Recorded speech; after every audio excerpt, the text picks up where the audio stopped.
Let me check it. What the question is. How is energy and momentum different? How is energy and momentum different? Does anyone have an answer to this? How is energy and momentum is different? Let's move on. What is momentum?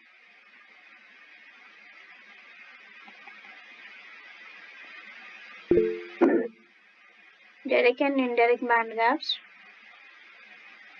Okay, the whole discussion is going out of context. Okay, what is momentum?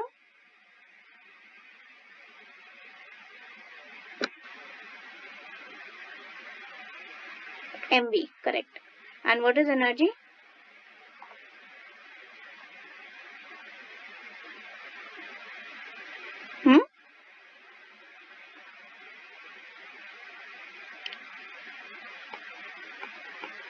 What is energy?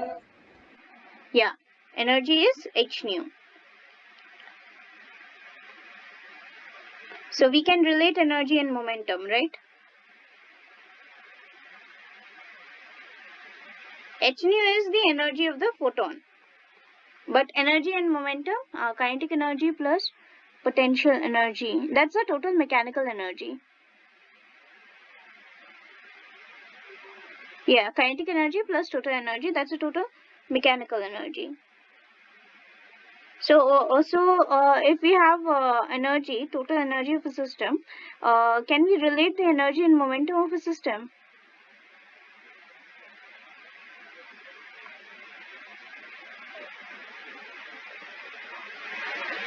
Can we relate the energy and momentum of the system?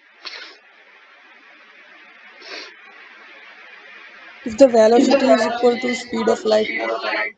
Yes, if the velocity is equal to the speed of light, then we can, like, this whole energy and momentum, for that relating energy and momentum, we'll have to like kind of, I don't know if you guys have done relativity or not.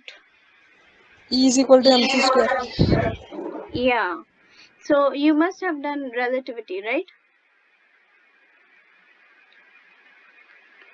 So actually this is not in the scope of our like, this is a classical mechanics course. I hope you guys are doing classical mechanics course. So basically the whole energy momentum relationship is coming from my relativistic energies. Okay, so the what was the formula? It was like energy momentum, or there is some relativistic dispersion relation. That is E square is equal to PC whole square plus M0 C square the whole square. So this is the total energy of a system. Now here, what is P over here? P is the magnitude of the momentum. P is the magnitude of the momentum. So this is so here we have a rest mass energy, and here we have energy which is because of your particle moving with some velocity. In the process it gains some energy. So that energy is taken into account along with the rest mass energy. Okay, so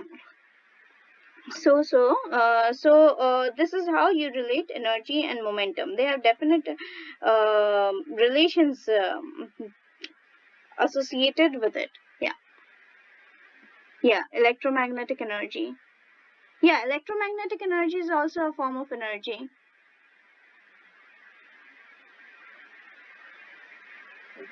Yes, electromagnetic energy is also energy. Energy associated with an electromagnetic wave.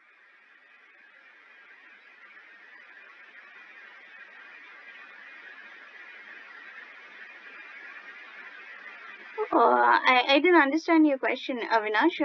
After that, you put in a question mark. Were you trying to say that electromagnetic energy is also a form of energy?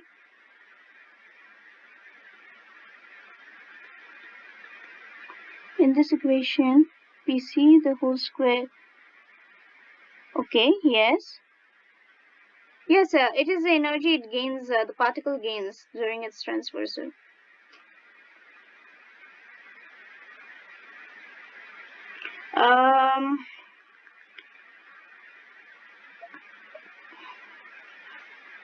This is your rest mass energy, and this is the energy the particle gains during its motion if it is moving with the velocity of the light.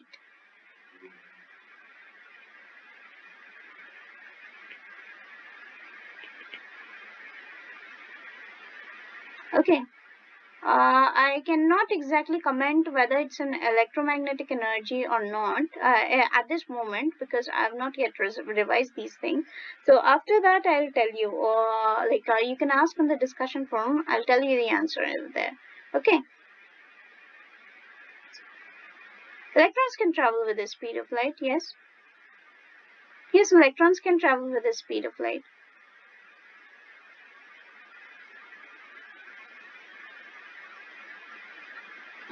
Electrons can travel, like electrons, the speed of electrons is mostly 90% the speed of light. It can go through with the speed of light.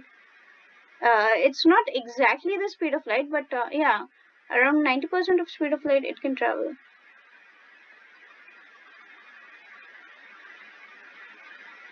So can we move on to our next question, if we are done with the discussion over here? Yes. Yeah. So I want you guys to answer this question, that the maximum Raman gain in a silica optical fiber is achieved at a frequency of 13 terahertz offset from the input signal. Now, the reason is Raman amplifiers rely on rarer doping in optical fibers like EDFA for amplification. Can someone tell me what would be the answer? A, B, C, or D?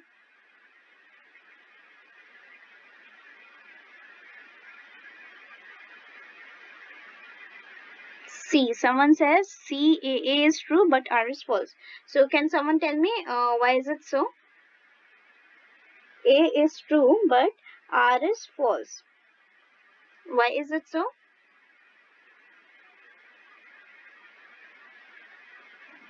Why do you say A is true and R is false? Yeah, A is true. That's correct. Yeah, the maximum Raman gain. The maximum Raman gain is around 13. So if you draw of spectra, Raman spectra, and you try to say the Raman gain, that this Raman gain is of around 13 terahertz. If you look into the lectures, then you will get that sir has also talked about it in the lecture, that is around frequency gain is around of 13 terahertz. But someone is saying that our Raman amplifiers, someone has said that C is true, A is true, but R is false, is right. But someone says that Raman amplifiers rely on rarer doping in optical fibers. I think someone said B. Can that person explain me why that person has said B? Raman amplifiers work on non-linear this thing, but EDFA there is a linearity effect. So this statement is completely false. Raman amplifier can operate at any wavelength, Yes. so it is not necessary to use only rare earth metals. Yes. Raman, so there in EDFA there are specific wavelengths of amplification, but in Raman, Raman has some range of wavelengths, so we can use any wavelength. So Raman amplifiers don't rely on rarer doping, and also in Raman amplifiers the levels are the virtual levels, but in obviously EDFA they are completely God gifted this thing, so they so this EDFA is having real levels, specific levels. This to this level mean there will be amplification. There will be amplification of this particular X wavelength. But in Raman amplifier, that is not the case. You can get amplification for any wavelength. Okay. So someone has some question. So EDFA works on which amplification process? I think we had discussed about it in the past few lectures, like week 5 and week 4 lectures. Yeah, week 5 May. I have given a whole lecture on that optical amplification. So basically, it's a stimulated amplification process, and I hope you guys are well aware of what is a stimulated amplification process. It just give one brief example. So EDFA are basically okay. Can someone tell me, are EDFA 3-level system or 4-level system?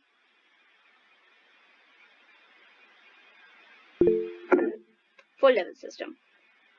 Okay, so we had done this in our previous lectures, that in this what happens, we have to achieve population inversion. I'm showing one 3-level system. EDFA works also on that particular principle, but the level is a 4-level system. So we get a population inversion. In the population inversion, this remains there for a certain interval of time.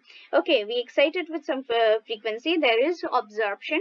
After absorption, the atom goes and stays in the excited state for sufficient longer time. For what time? Till the time a pump wavelength comes in. So this is my pump wavelength. Okay, in this pump wavelength, what happens then? It stays there for some amount of time. When this pump wavelength stimulates this particular whole system, my EDFA, then there is de-excitation of this atom which was there, which was excited previously. After de-excitation, we'll see that there will be a cloned photon created of the same frequency and same phase. So this is my stimulated emission. So EDFA works on the stimulated emission process. Okay, can we move on to the next question, please?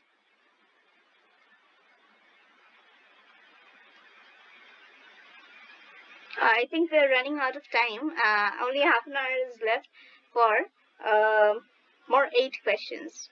Okay. So now, next question is, which of the following process involves energy transfer with acoustic phonons in the host medium? Can everyone see the question? Which of the following processes involves energy transfer with acoustic phonons in the host medium? C. Brillouin. Okay, everyone knows this answer. Can someone tell me about what is Brillouin scattering, how it happens?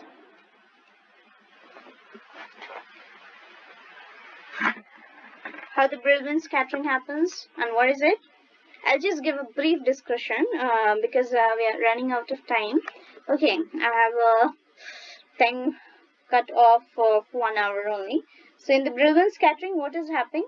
Light is getting scattered by some waves. Okay, and it is there is result of the downshift of my frequency. Okay, downshift of the light frequency. That is, energy is reduced in my Brillouin scattering. So if I have my fiber optics, there is accumulation of a number of atoms, and these atoms are vibrating on its mean position. Okay, so what is happening? This is vibrating in its mean position, and suppose a photon comes in. Photon gets and interacts with this. Now this it depends on the vibrational energy whether there will be back reflection of this photon. Now as there is back reflection of this photon by scattering from this phonon, so it will again go and get reflected, interfere with the incident wave, and by interfering with the incident wave, there will be enhancement of the back reflected wave, and this all is happening because of interaction with these acoustic phonons. Okay, these phonons which are over here are known as the acoustic phonons, and this is based on the these are acoustic phonons, and this is how stimulated Brillouin scattering happens. Okay, so let us move on. I hope you got the answer.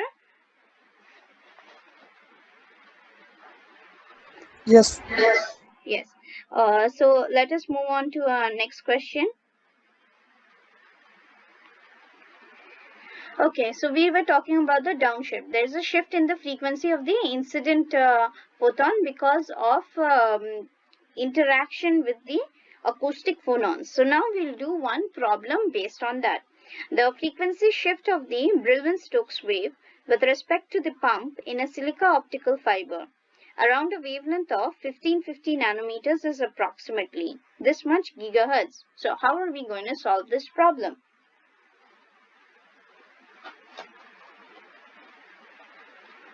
How are we going to solve this problem? I'll show a very simple example. So this is your what? This is my signal, or I say pump wave vector. Okay, this is my pump wave vector and this is my scattered wave vector. Okay, now these pump wave vector and scattered wave vector are because of interaction. This pump wave vector is interacting with the acoustic phonon. So let's take the wave vector of the phonon like this. Okay, so now what will happen is that my pump wave vector will be the difference of the pump and the scattered wave vector will be equivalent to the phonon wave vector. Okay, now my pump and the scattered wave vector are in opposite direction, but they are nearly of the same magnitude, and these are wave vector that is associated with the light. Okay, so I can write that my magnitude of pump wave vector is almost equivalent to the magnitude of the scattered wave vector. So 2 kp, I'll say magnitude of that is equal to this acoustic, I have written P, is equivalent to this acoustic wave vector. Okay, so now 2 times 2 pi, I can write kp in terms of the wavelength, 2 pi by lambda p. But this is going through a medium, so there will be some refractive index associated to that medium. So I'll write that wavelength as n effective by lambda p. That is equivalent to your acoustic wave vector. Now I can write this acoustic wave vector in terms of what? In terms of omega and the velocity of the acoustic wave. What is that relation? K is equal to omega by c, and omega ko I can write 2 pi nu by c.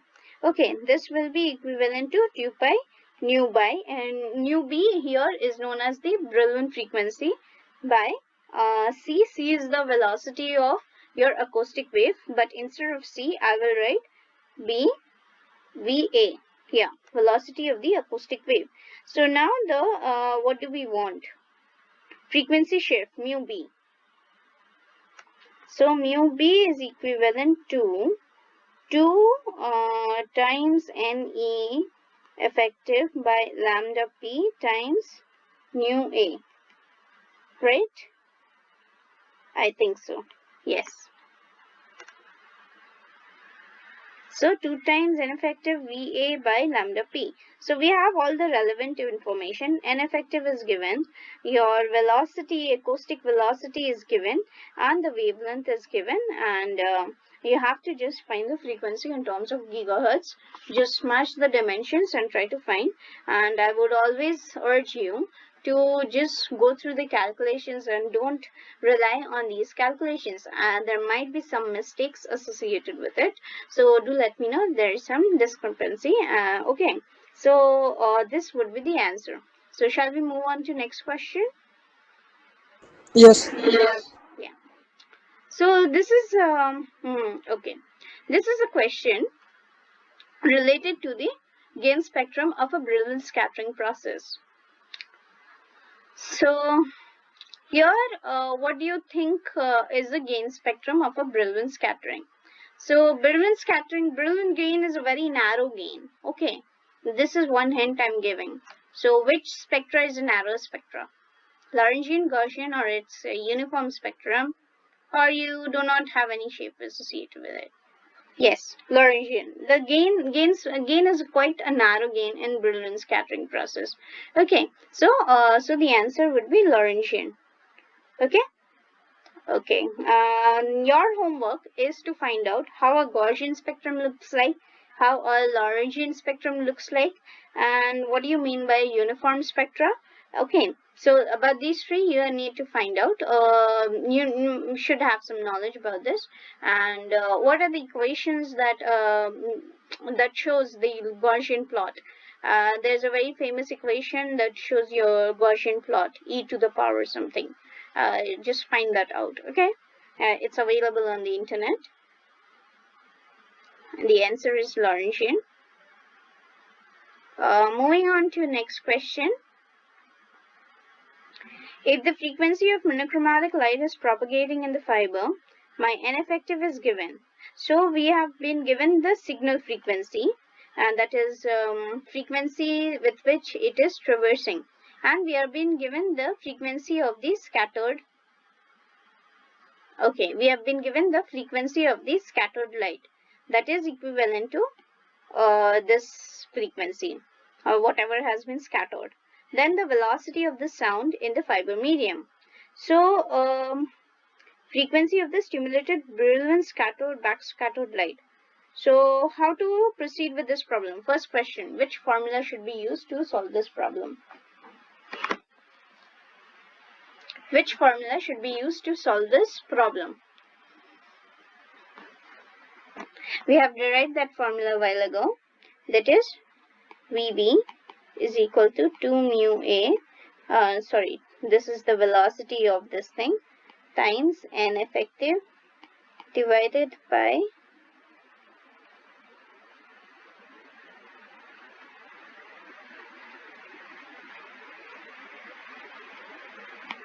lambda p. Okay, just a second. I see lambda is not given here. Frequency of the monochromatic light propagating in this is given. Okay, yeah, lambda we can find from the frequency. And the frequency of the stimulated Brillouin backscattered light is given. Then the velocity of the sound. So that is the acoustic velocity we need to find. So here, how will you find the Brillouin frequency? By subtracting the incident frequency and the backscattered frequency. Okay, that you got. And now N effective is 1.5, that is given. You know the velocity, it's moving with the velocity of the light, and because we are taking a monochromatic light has velocity 3 into 10 to the power 8. Lambda p is equal to c by 200, and Vb will then be equivalent to this. We have calculated Vb over here. Then Va is equal to my lambda p Vb by 2 N effective, and we get the answer in kilometers per second. Okay, okay, so this is done. Now I think I got a question. Let me go through it. Someone is asking, Brillouin scattering is related to Bloch waves. Okay, we are not discussing Bloch waves now. Bloch waves is associated with a periodic potential, right? What are Bloch waves? So Bloch waves, right now we are not discussing Bloch waves. Brillouin scattering, I hope you understood what is Brillouin scattering. We are not discussing Bloch waves now. It's not in the scope of this particular course, but if you're really interested, you have my mail ID. We can discuss over there about the Brillouin scattering and the Bloch waves. Okay, so Brillouin scattering is let me just how do I explain this? Let me think. Okay, what is Brillouin scattering? Brillouin scattering is actually modifying the refractive index of one medium because of scattering from the phonons. Okay, so this is some acousto-optic effect. So Brillouin scattering is based on this acousto-optic effect, where there is interaction of the light with the acoustic phonons, and there is change in the frequency of the light. That is, there is change in its frequency. There is downshift in its frequency. This is known as Brillouin scattering in simple, very simple terms. Okay. Mm, these Can you this explain how did we get newbie? Where are you? Sorry. Okay, we were discussing something now. Some other question came up. Tell me. The first step. How did we get it? We are just subtracting. Okay, we are given the frequency of the incident light, and then we are given this frequency of the back scattered light. So can we write it in terms of maybe?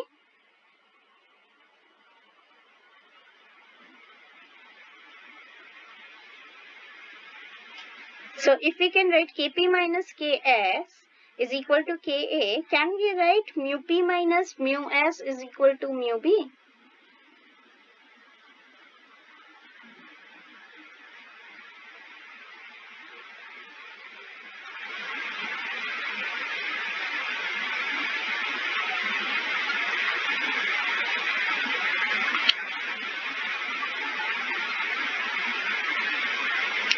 See, Kp minus Ks is equal to Ka. Can I write this as okay, this let us write it in terms of mu by C minus 2 pi mu S by C is equal to, okay, someone has given the answer, FB is equal to F signal minus, yeah, exactly, that's how it is. So I'm just trying to get it. How are we getting it? Excuse me. Can we write it in this manner?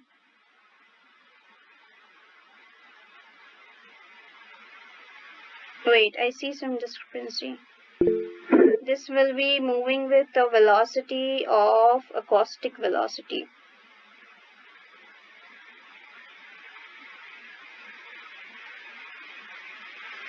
Yeah, and these are associated with the wavelength of the light. This is associated with the wavelength of the sound. So it will travel with the velocity of the sound in the medium. Okay, I myself see some discrepancy. But this is true. I'll get another derivation to this and I'll answer in the discussion forum that the frequency of the Brillouin frequency is equal to the pump frequency subtracted the scattered frequency. Okay, that's how we are getting mu B, but I'm not able to get it over here. I think I'm missing out something over there. That's why I'm not getting. Okay, velocity I can write in terms of the ineffective. Ineffective by C. I'll get this, but just right now, just be convinced that FB is equal to FP minus F scatter. Just be convinced with this right now. I'll get your answer because I think I'm missing out some factor over there. Okay. Okay. I'm missing out some factor, but ultimately we will arrive to this expression only. Mu B is equal to mu P minus mu scatter. I'm missing out some factor. Right now I cannot think of that factor right now. Okay, so let us move on to the next question. Sorry. What are the possible applications of Raman scattering?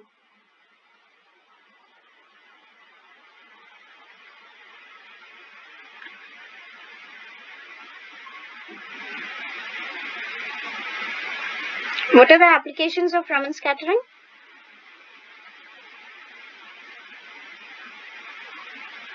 A, B, D. Spectroscopy, temperature sensing, and amplification, right? Correct. Yeah, Raman scattering can also be used as for amplification of light. So here, if you have an optical phonon, okay, it is vibrating with some frequency. You give some phonon, there will be your emission of the light. Okay, but if you give some same frequency, I hope you know Raman scattering is of two types. Like in Raman scattering, we get two types of frequencies: Stokes frequency and anti-Stokes scattering, right? Stokes may what happens in Stokes scattering? Stokes scattering may wait. I'll tell you how amplification is done. So this is intermediate, some intermediate level. So if your this is your signal goes h nu I and this comes back. So this is h nu Stokes. So here what happens, nu Stokes is less than nu I. Now if you want to know how this amplification is happening, amplification mein you have this atom or molecule bounded like this, and it is vibrating. This is an optical phonon, and you give incident frequency, there is absorption. Now you give an stimulated one. Absorption के बाद there will be emission. Emission में you get these two Stokes, this thing. There will be two of Stokes line, that is basically this h nu s will be a pump signal. So basically this will be a pump signal, and then this will get what should I say, emitted.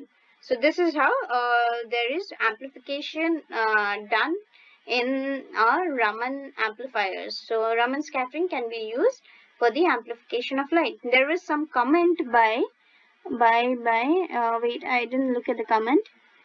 Energy of low wavelengths can be transferred to energy of higher wavelengths at a gap of 13 terahertz. So that was what our second question was about.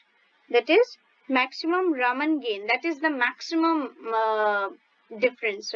So maximum gain is achieved at a frequency of 13 terahertz. Your comment is completely right. That's how we do an amplification. That is the maximum energy gain with the Raman thing. So Raman is also used, Raman scattering is also used in the amplification of light. And in Raman spectroscopy, I'll tell you one of the main usage in research field. In research field, this Raman spectroscopy is used to find the number of layers in a 2D material. Like I hope you guys must have heard about graphene is a 2D material, and then there are this thing MOS2 is also can be used as a 2D material. So in these 2D materials, there are some layers associated with it. That is, if I have a single layer of graphene or double layer of graphene or multiple layers of graphene, all these can be found from Raman spectroscopy for MOS2 also. You can find the number of layers associated. This is I'm just giving you for information's sake, because we do Raman spectroscopy. That's why I'm telling you in research. Using Raman spectroscopy, we can also find the number of layers in a 2D material. Okay, how many number of layers are there? So basically in this Raman spectroscopy, we get different peaks, and for some materials these peaks have certain distance, and by finding the separation between those peaks, we determine how many number of layers are there in a material. Okay. Now we move on to the next question. I'm sorry. Which of the following choices sorry.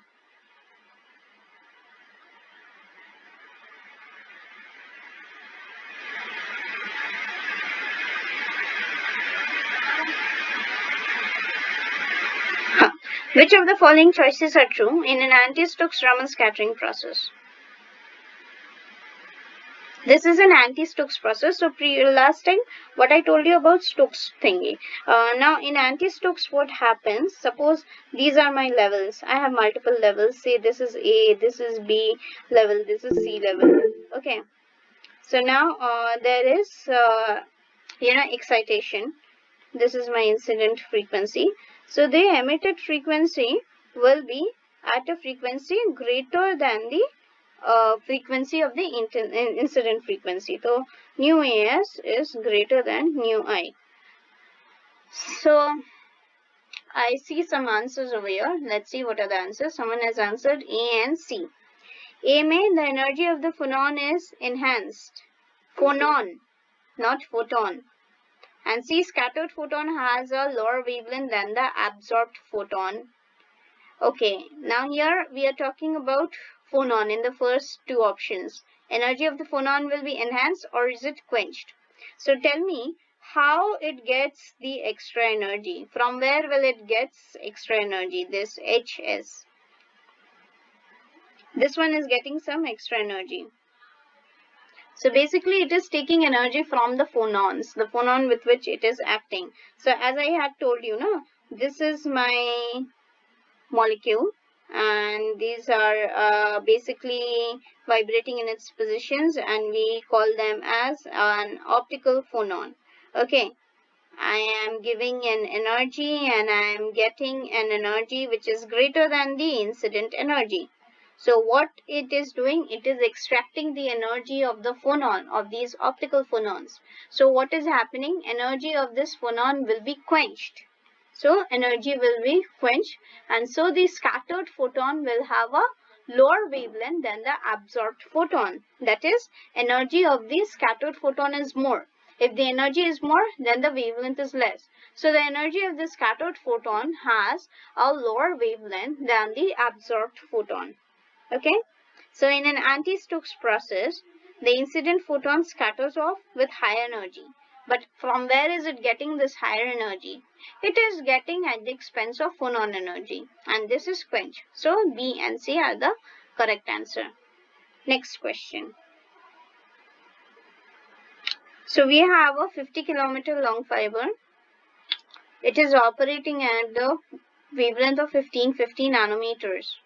Assume the fiber exhibits an attenuation of 0.25 dB per kilometer. That is, alpha is given, lambda p is given, length of the fiber is given, effective area is also given, and Raman gain is given. Now here the Raman gain is here. The Raman gain is GR.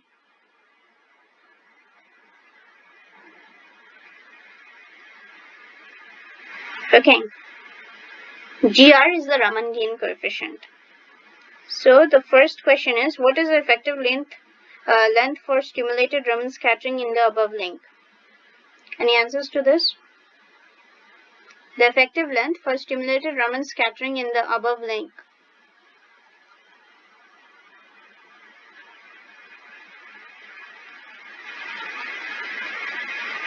How do you find the effective length?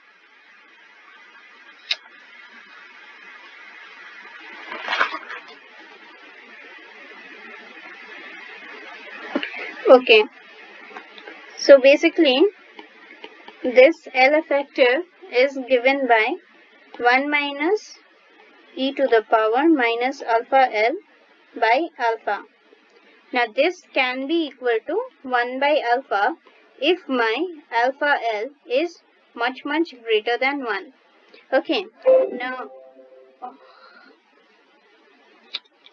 Okay, now what I would say, I would suggest, just a second please.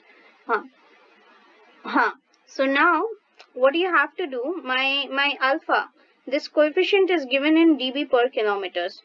So you need to change this alpha in per kilometers. How will you change that? You'll have to divide it by some number. Remember, a few classes earlier we have done this when we were doing gain in the optical.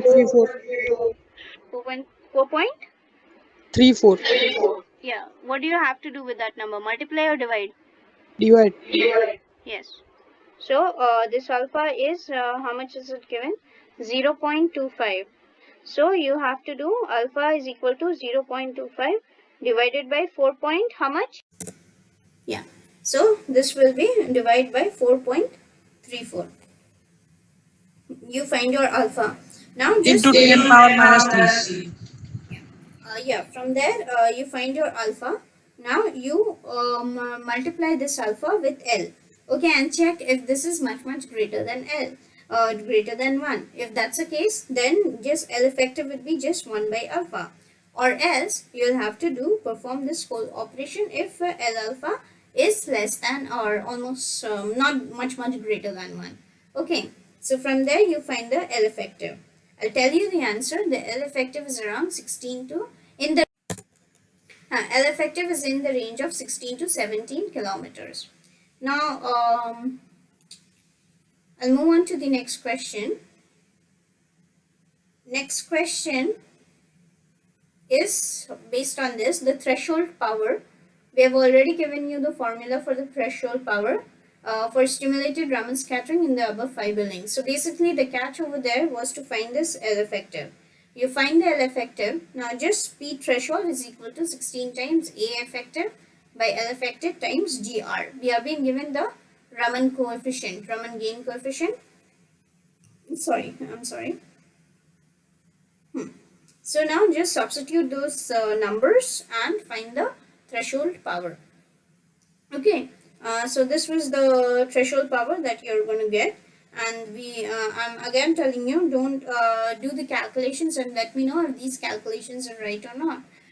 Okay, because and we always specify the range, because calculators, different calculators give few different approximations. Like if you try to do the calculations in MATLAB, you will get different approximation. Do the calculation in a calculator, there will be a different approximation, so after the decimal point. So that's why we give it in a range.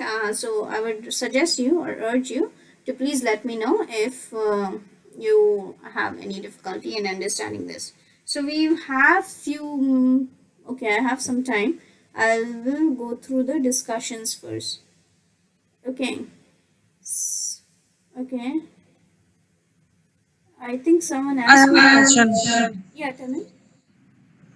If we have power given in dBm, so what should we use? 10 log or 20 log to convert it in